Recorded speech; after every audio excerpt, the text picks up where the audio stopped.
Welcome to the Fear and Greed Afternoon Report for Wednesday, the 6th of July, 2022. I'm Sean Aylmer. Every afternoon, we've got the 5 stories that happened today that you need to know about. Story number 1, the S&P ASX 200 finished the day down 0.5%, thanks to a big sell-off in commodity markets. The energy and materials sectors tumbled on the back of falling prices. Oil, iron ore, gold, copper prices all dropped sharply. Plenty others did too over the past 24 hours or so.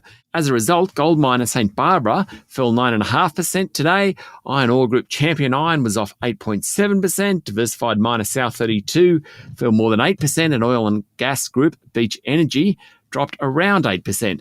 Among the large caps, Rio Tinto dropped 7.4%. Woodside fell nearly 7%. Santos and Newcrest Mining were off more than 6%. And BHP tumbled 5.6%.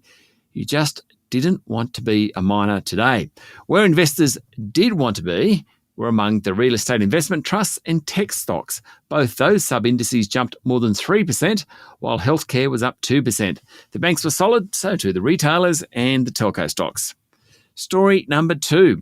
The floods in New South Wales continue, with the Hunter region now the focus. Prime Minister Anthony Albanese and the State Premier Dominic Perrottet toured parts of the state yesterday, and Mr Perrottet said flood payments to victims would occur faster than earlier in the year.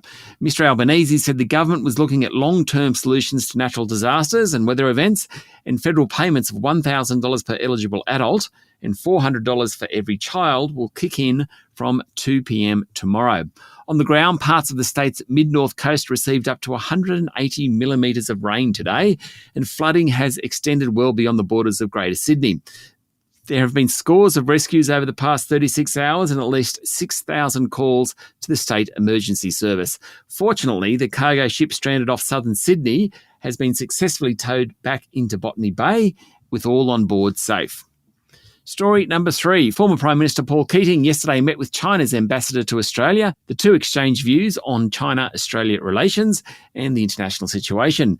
It comes ahead of a potential meeting between Foreign Affairs Minister Penny Wong and her Chinese counterpart at the G20 Foreign Ministers meeting on Friday.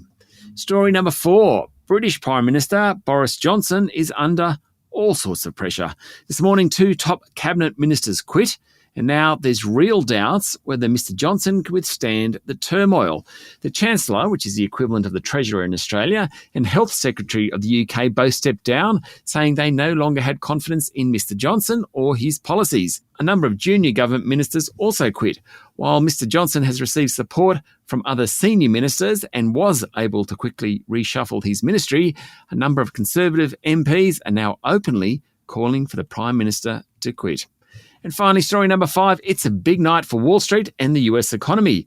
The Federal Reserve will unveil details of what policymakers debated last month, which may shed light on how they view the near-term path for interest rates amid surging inflation and signs of a slowing economy. Chairman Jerome Powell said the Fed could lift rates by either 50 basis points or 75 basis points in July. Last meeting, it hiked rates by 75 basis points for the first time since 1994. That will provide a lead not just for Wall Street, but for the local market tomorrow as well. That's it for the afternoon report for Wednesday, the 6th of July, 2022. Don't forget to hit follow on the podcast and find Fear and Greed on LinkedIn, Twitter and Facebook. Join Michael Thompson and I tomorrow morning for the Fast 5 by Fear and Greed, the top 5 business stories you need to know in 5 minutes. I'm Sean Aylmer. Enjoy your evening.